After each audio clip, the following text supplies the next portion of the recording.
안녕하세요. 오늘의 데일리 뉴스레터에 오신 것을 환영합니다. 1. 세계가 인정한 한국 기술.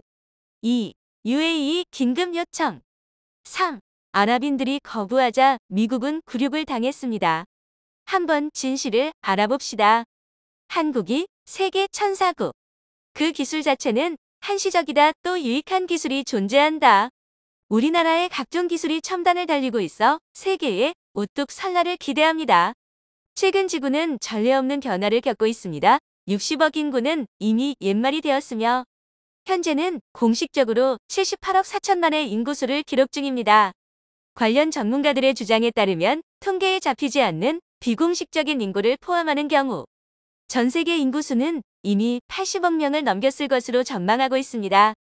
여기에 기술의 발전으로 인한 생활 수준의 향상과 의학기술의 발달로 인해 평균 수명이 꾸준하게 증가하고 있어 그만큼 인구 증가 속도는 더욱 빨라질 것으로 보입니다. 인구가 급속도로 증가함에 따라 지구의 환경보호와 물 부족 현상이 더욱 심해지고 있습니다. 우리나라의 경우는 댐이나 저수지 등 관계시설을 늘리며 적극적으로 대응하고 있지만 사막 지형을 가진 중동의 국가들은 이런 시설이 무용지물이 될 정도로 척박한 기후 속에서 물 부족 현상을 정면으로 맞이하고 있습니다. 이 밖에도 중동 국가들의 위기는 다방면에서 드러나고 있습니다. 전 세계적인 친환경 흐름에 발맞춰 국제사회는 화석연료 사용을 단계적으로 줄이기로 합의했고 한국을 포함한 선진국들은 2050년 이후 그 밖의 인도를 포함한 개발도상국가는 2060년 이후로 탄소제로 반열에 들어선다는 계획입니다. 탄소제로 합의 이후에 석유와 같은 화석연료를 사용하는 경우 국제사회는 해당 국가에 환경세를 추가로 물리기로 합의하는 등 조치를 마련하고 있습니다. 이런 합의가 국제적으로 이뤄졌기에 중동 산유국들의 패권이 얼마 남지 않았다는 전망이 나오고 있습니다. 산업혁명 이후로 막대한 석유 자원을 가지고 과학기술이나 농업 및 제조업 하나 없이 천문학적인 부를 이룬 중동의 국가들은 다가올 친환경 에너지 혁명 앞에서 등과학교 다가올 친환경 에너지 혁명 앞에서 새로운 국가 발전 원동력을 찾아야 하는 상황입니다.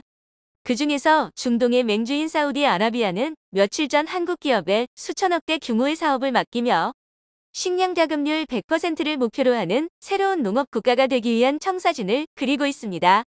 사막 국가인 사우디가 어떻게 농업 국가가 된다는 것인지, 그리고 그 과정에서 40조 원 규모의 한국식 수도와 전력 시스템이 적용되는 사실과 함께 또 다른 중동 보호국인 아랍에미리트 UAE가 사우디보다 먼저 한국 기업과 계약을 성사시키기 위한 경쟁을 하고 있어 한국의 인기에 불이 붙은 상황을 자세히 알아보겠습니다. 현재 연간 1억 배럴에 달하는 일평균 석유 수요량은 시간이 지날수록 감소할 것으로 전망되고 있습니다. G7, G20 정상회담과 유엔의 국제 합의를 통해 지속가능 전략이 채택되면서 2050년에는 석유 수요량이 현재의 절반 정도인 5천만 배럴 수준으로 감소한다는 전망이 지배적이기 때문입니다. 이는 1980년대 세계 인구가 40억 명이던 당시와 비슷한 규모이며 2050년의 세계 인구는 110억 명을 가뿐히 넘길 것으로 보이기에 중동 산유국들의 에너지 패권이 현재보단 많이 약해질 것이라는 전망이 나오는 이유입니다. 여기에 촉매제 역할을 하는 것이 국제적으로 빠르게 확산하는 풍력과 태양열, 그리고 원자력 발전을 선두로 하는 친환경 재생에너지가 있습니다. 여기에 세계적인 전기차 보급률 상승으로 갈수록 경유와 휘발유를 비롯한 석유에너지 사용량이 감소하는 것도 산유국 패권을 흔들고 있는 상황입니다. 이런 세계적인 분위기에 위기감을 느낀 중동 국가들은 다양한 국가적인 프로젝트를 내놓으며 석유에너지 의존도를 줄이고 새로운 미래 먹거리 확보에 힘을 쓰고 있는 상황입니다. 특히 반도체와 배터리 산업에 큰 관심을 보이고 있습니다. 사우디는 애플의 전자제품을 생산하는 폭스콘의 반도체 공장을 유치하기 위해 움직이고 있으며 11조 원 규모의 초대형 파운드리 공장을 계획 중인 것으로 알려졌습니다.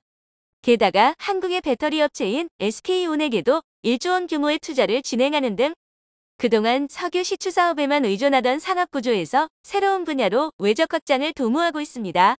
하지만 이 과정에서 사우디의 발목을 잡는 것이 있었는데요. 바로 수도 공급 직물 자원 확보가 안 되어 있다는 것입니다.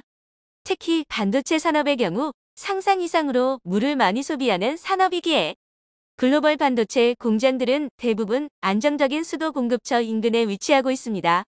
이에 사우디는 미래 첨단 산업을 유치하기 위해서 가장 필수적인 요소는 수자원 확보라 판단하고 최근 수자원 확보에 엄청난 노력을 들이고 있습니다. 며칠 전인 8월 3일 두산에너빌리티는 사우디아라비아에서 8,500억 규모의 해수 담수화 플랜트 사업을 따냈다고 밝혔습니다. 사우디 수자원공사 NWC의 주문을 받아 진행되는 이번 프로젝트는 두산이 설계와 시공 및 건설부터 운영에 이르는 전 과정을 전부 수행하는 방식으로 진행되며 이번 플랜트가 완공되면 일평균 60만 톤에 달하는 물이 생산될 것으로 전망됩니다. 60만 톤은 대략 200만 명이 하루 평균 사용하는 물이며 지난 2006년과 2007년에도 사우디에서 해수 담수화 프로젝트를 진행한 적이 있어 사우디 측이 한국 기업을 믿고 또 맡겼다는 소식입니다. 이번 담수화 공장은 역삼 투합 방식으로 바닷물에 불순물과 염분을 걸러내느라 정수기가 필터로 물을 걸러내는 것과 유사한 기술로 바닷물에 70기압 정도의 압력을 가해 반투막을 통과시켜 염분을 걸러내는 방식입니다. 해당 기술은 전 세계에서 대한민국이 선도하고 있어 사실상 기술 독점을 이뤄낸 분야입니다. 그런데 한국 기업이 사우디에 8,500억 프로젝트를 수주하자마자 사우디 수자원공사는 새로운 사업 계획을 발표했습니다. 최소 284억 달러 우리된 37조 원 이상의 1,429개 수자원 프로젝트를 진행하겠다며 사우디 왕국의 수도와 환경 기반의 모든 시스템을 새롭게 개편하고 상수도와 하수 처리장의 용량 증가부터 사우디 국가 전체를 아우르는 수도 시스템 확대입니다. 여기엔 며칠 전 계약한 담수화 프로젝트 말고도 3곳 이상의 추가적인 사업 계획이 포함되어 있고 농업용수 확대도 계획하고 있습니다. 사우디는 중동 지역 최대의 식량 수입 국가로 전체 소비의 80%가량을 수입 중입니다. 즉, 자금률이 20% 수준으로 국제적인 흉작이 발생하거나 무역 여건이 안 좋아지면 국민들의 식량 주권이 위태로운 상황입니다. 이에 사우디 측은 담수화 시설로 농업용수를 확보하고 새로운 수자원 시스템으로 효과적인 농업을 이룩하여 식량 자금률을 높이겠다는 계획입니다. 특히 사우디는 중동 지역 식량 생산을 선점해 주변 국가들에게 수출까지 하려는 상황이며 중동 지역 최대 농업국이 될 것이라는 목표가 있기에 수자원 확보가 절실한 상황입니다. 이를 위해 사우디 정부 차원에서 수자원 관리 시스템을 배우고자 한국에 견학을 오기도 했을 정도로 한국의 물관리 시스템을 적극 도입하고자 노력 중입니다. 그런데 사우디가 수자원 개혁으로 물 부족에서 물 풍요국으로 나아가려 하자 이를 본 주변국인 아랍에미리트 UAE에서도 한국의 담수화 프로젝트를 도입하겠다며 20억 달러 이상의 사업 계획을 발표했습니다. 주 세계 최고의 기술력을 가진 한국 기업이 주변국들과 초대형 프로젝트를 진행하게 되면 자국에서 진행하는 담수화 플랜트 완공이 늦어지게 된다는 것으로 빠르게 도입하기 위해 경쟁적으로 계획을 발표한 것입니다. 이처럼 중동의 부호국들은 누구보다 빠르게 해수를 담수화하여 수자원을 확보하려는 시도를 하고 있습니다. 그런데 이 과정에서 반드시 필요한 것이 바로 충분한 전력입니다. 전기에너지를 이용하여 물을 담수화해 공급하고 목표로 하던 첨단 제조시설을 가동하면서 농업에도 이용하는 등 모든 산업의 필수적인 관문은 전력 생산입니다. 물론 사우디를 비롯한 중동 국가들은 석유가 넘쳐나기 때문에 화력발전으로 석유를 생산할 수도 있지만 화력발전은 친환경과 거리가 멀기에 한계점이 명확합니다. 특히 화력발전을 감축시키지 않으면 국제사회의 페널티를 받기에 글로벌 경쟁력이 하락한다는 단점도 작용하게 됩니다. 따라서 중동 국가들은 넘쳐나는 석유에도 화력발전을 대체할 만한 친환경 에너지 사업에 적극 진출하고 있습니다. 풍력발전 태양광 에너지는 물론이고 원자력 발전까지 추진하고 있습니다. 현재의 기술 수준으로는 풍력과 태양광의 효율이 부족하기에 다른 부가적인 발전 수단으로 빈자리를 채워야 합니다. 현재는 원자력 발전이 그 대안이 되고 있습니다.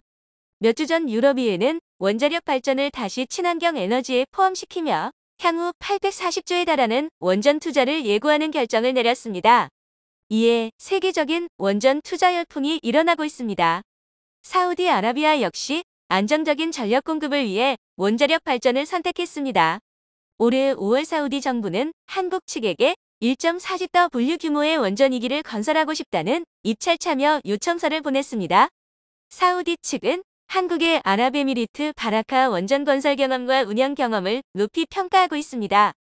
바라카 원전은 중동 지역 최초의 원전이며 원전의 냉각수로 필요한 수자원이 부족한 사막 지형에서 안정적으로 발전과 운영을 하고 있는 사상 최초의 원전으로 굉장히 상징적인 결과물입니다. 사우디 측이 목표로 하는 원전의 사업 금액은 12조 원이며 이를 통해 향후 60년 이상 안정적인 전력 수급을 가능하게 하고자 하는 목표입니다. 특히 사우디와 비슷한 환경에서 건설된 UAE 바라카 원전으로 인해 이미 한국의 원전이 사우디 원전 사업의 최종 단계에 올라서 있는 것으로 확인되고 있습니다. 유일하게 남은 경쟁업체로는 러시아의 원전이 있지만 추운 지방인 러시아 특성상 고온 건조한 사막 지형의 원전 건설 경험이 부족해 사우디 원전 안전과 거리가 멀어질 수 있습니다. 사우디가 중점적으로 보고 있는 운영 안정성에서도 한국이 러시아보다 압도적으로 우위에 있습니다. 러시아는 국제적으로 유명한 원전 관련 일화가 많으며 한국은 단 한 건의 중대재해도 없었습니다. 꼼꼼하고 안정적인 일처리를 우선시하는 한국인의 특성이 원전에서도 그대로 반영되고 있다는 평가를 받고 있습니다. 게다가 한국은 사우디와 건설 경제부터 국방까지 다양한 분야에서 이미 높은 신뢰감을 형성하고 있습니다. 유럽과 아시아, 남미를 가리지 않는 전 세계적인 K방산의 진격이 중동에서도 통하고 있습니다. 최근 사우디는 한국의 대공 미사일인 천궁을 1조 원 규모로 도입하는 계약을 맺었습니다. 성능과 재원은 미국의 패트리어트 미사일을 압도합니다. 사우디 인근의 아랍에미리트 UAE가 사우디에 앞서 천궁을 4조 원어치 주문한 것으로 알려졌을 정도로 국제적으로 인정받고 있는 명품 방산 장비입니다. 최근 사우디와 UAE가 경쟁적으로 한국의 방산 장비부터 건설과 에너지, 수자원을 비롯한 국가 인프라 사업을 한국과 계약하려는 상황입니다.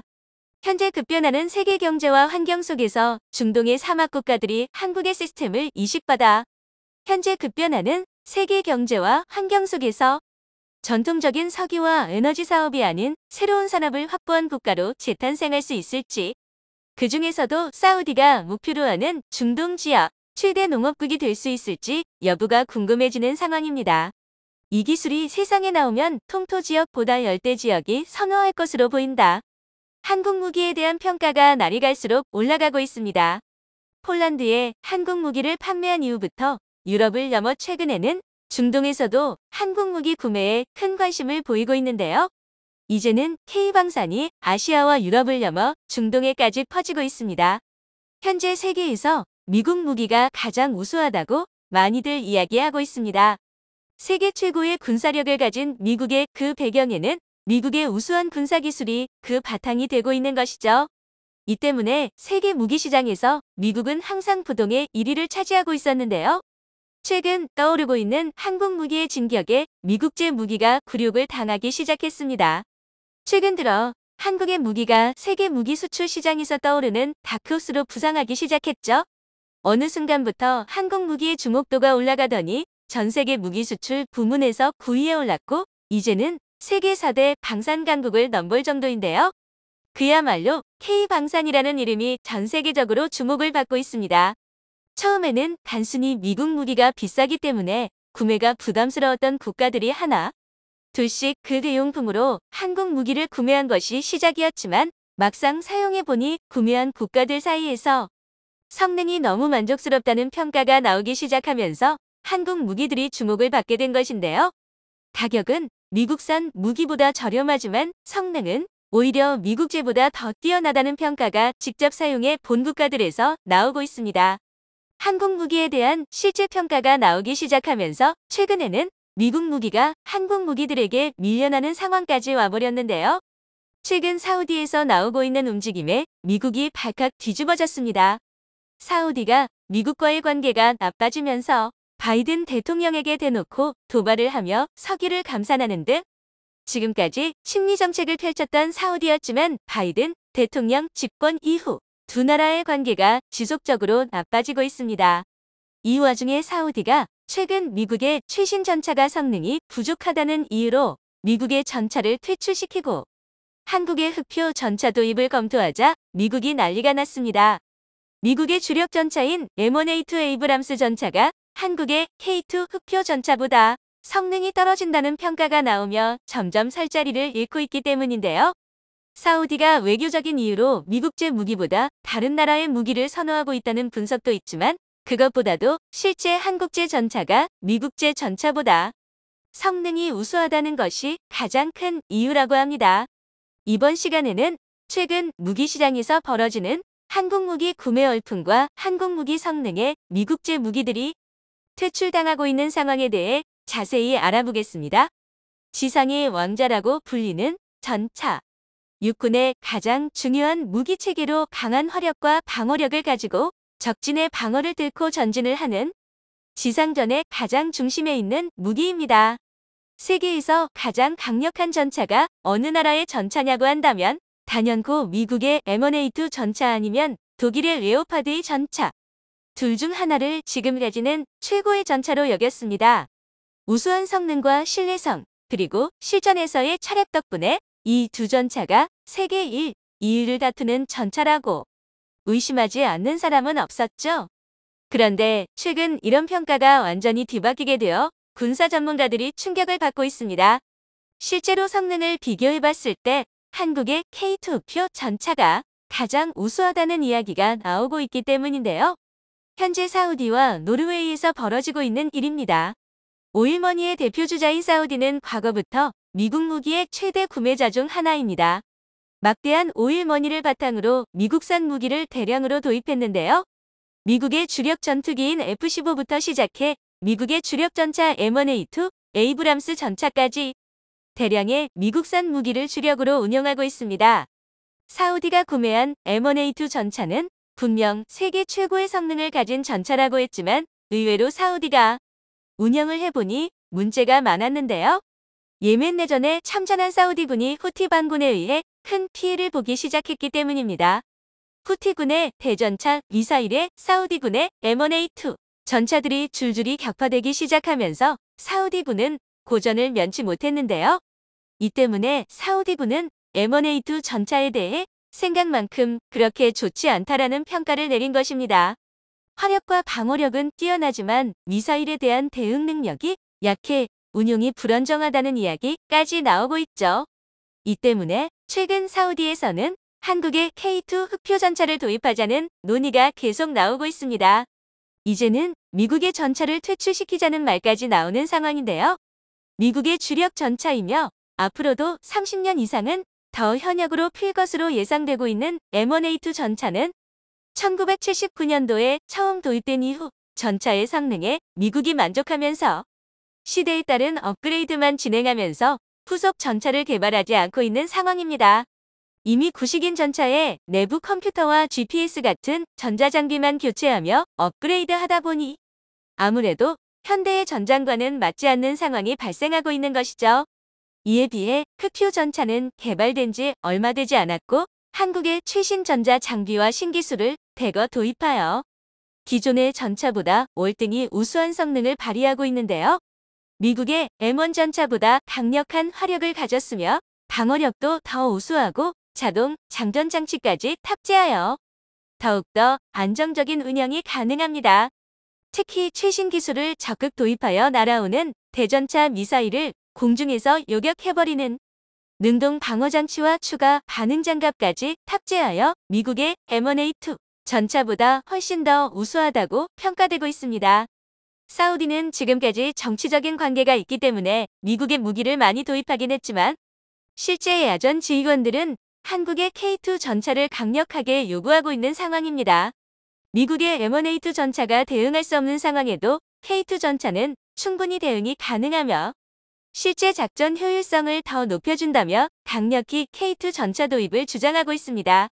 K2 전차에 주목하고 있는 나라는 사우디만이 아닙니다. 현재 노르웨이의 신형 전차 도입 사업에도 K2 전차가 가장 유력한 후보로 떠오르고 있습니다.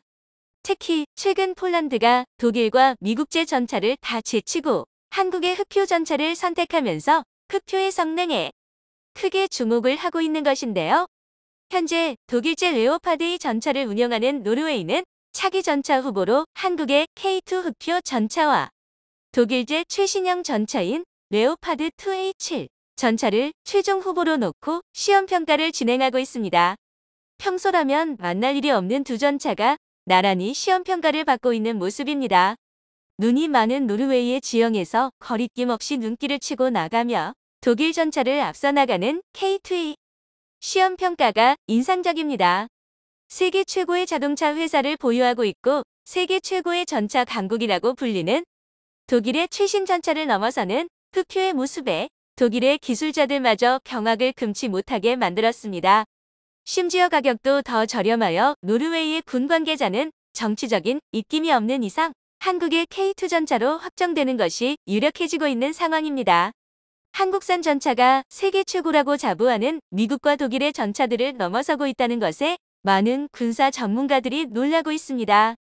특히 K2 흑표 전차는 한국이 처음으로 직접 만든 국산 전차인데 100년도 전부터 전차를 만들고 있던 독일과 미국이 한국에게 밀렸다는 사실에 큰 충격을 받기도 했습니다.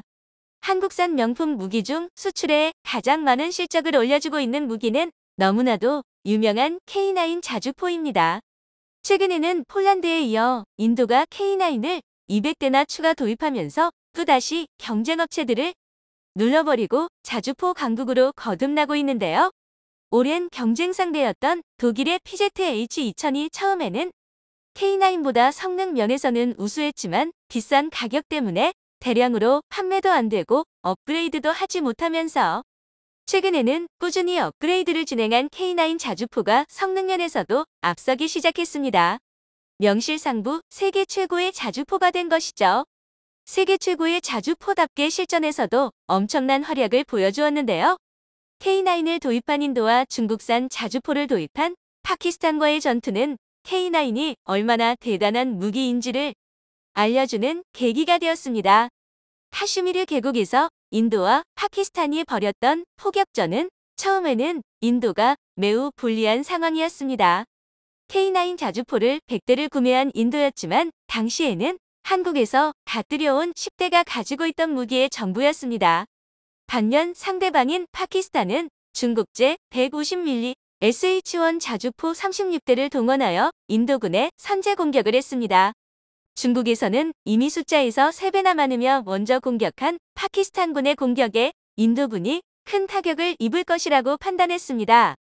하지만 포격전이 벌어진 이후 결과는 중국의 예상을 완전히 뒤엎어버렸습니다. 파키스탄군의 SH-1 자주포 부대가 오히려 인도군의 K9 부대의 반격에 밀려 완전히 전멸해버린 것입니다. 그렇지만 중국이 더욱 충격을 받게 된 것은 이 전투에서 K9 자주포는 단 한 대도 피해를 입지 않았던 것이었죠. 숫자도 3배나 많았던 중국산 자주포들이 제대로 된 타격조차 입히지 못하고 그야말로 녹아내려버려 중국은 큰 충격을 받았습니다. 하지만 중국은 중국의 관영 매체들을 통해 K9의 성능이 형편없다고 거짓 선전하기 바빴는데요. 하지만 정작 인도군이 중국과의 분쟁지대에 K9을 투입하자마자 꼬리를 내리고 부대를 후퇴시켜버리는 추태를 보이기도 했습니다. K9을 실전에서 써보고 완전히 반해버린 인도는 200대를 추가 도입하겠다며 한국에 정식으로 구매 신청을 했습니다. 최근에는 호주와 폴란드도 K9을 도입 확정을 지으며 K9 운용국이 되었습니다. 핀란드군과 에스토니아군은 K9이 들어올 때 국가적인 행사를 치를 정도로 큰 인기를 끌었습니다. 노르웨이군은 K9의 성능에 반한 이후 한국 무기에 전적으로 신뢰감을 보이며 K2 흑표 전차마저 도입하려는 움직임을 보이고 있습니다. 최근 영국의 차기 자주포 도입 사업에서도 가장 유력한 후보로 K9이 거론되고 있는 상황인데요. 한국의 방산 기술이 전통적인 군사 강국이자 선진국인 영국마저 인정할 정도로 올라왔다는 것을 반증하게 된 셈입니다. 이미 훌륭한 성능을 가진 자국산 자주포인 AS-90을 운영하고 있는 영국이 그 후속 무기로 한국의 K9을 고려하고 있다는 것만으로도 방산 시장에서 한국의 입지가 어느 정도까지 올라왔는지를 방증하고 있는 셈입니다. 최근 미국에서 한국 무기를 견제하는 움직임이 나오는 것도 이런 배경이 있기 때문이죠. 주력 무기가 하나, 둘씩 한국 무기에게 성능에서 밀리게 되고 수출 시장에서 조금씩 점유율을 뺏기게 되면서 방산업이 경제에 많은 영향을 미치는 미국으로서는 한국을 견제하지 않을 수가 없는데요. 특히 첨단 무기의 결정체라고 불리고 있는 전투기 분야에서 마저 미국이 긴장을 하고 있습니다. 최근 미국의 CNN 방송은 한국이 KF-21로 초음속 전투기 엘리트 그룹에 합류했다며 가격 경쟁력이 미국의 F-35보다 좋을 것이라고 보도하며 한국 무기가 이제는 미국의 무기 수출에 위협을 준다는 분석을 내놓고 있습니다. 한국의 자주국방의 역사는 길지 않습니다. 한국인들이 우수한 이유는 길지 않는 무기 개발의 역사에도 불구하고 벌써 미국이나 유럽 등이 강국들이 견제할 정도로 우수한 무기들을 만들어내 세계 시장에서 떠오르는 다크호스로 인정받고 있습니다. 한국은 주변에 흉악한 적성국들이 있기에 실전을 대비하여 최선을 다해서 무기를 제작하고 있는 반면 미국은 기술 유출을 우려하여 수출 무기는 성능을 다운그레이드하여 공급하고 있습니다. 한국 무기가 다운그레이드형 미국산 무기를 앞설 수는 있지만 미군 배치 무기는 다릅니다. 기분 좋은 일이지만 한국은 앞만 보고 달려야 합니다. 영상이 도움이 되셨다면 구독과 좋아요 부탁드리며 오늘도 감사합니다. 최고로 멋진 하루 보내시길 바랄게요.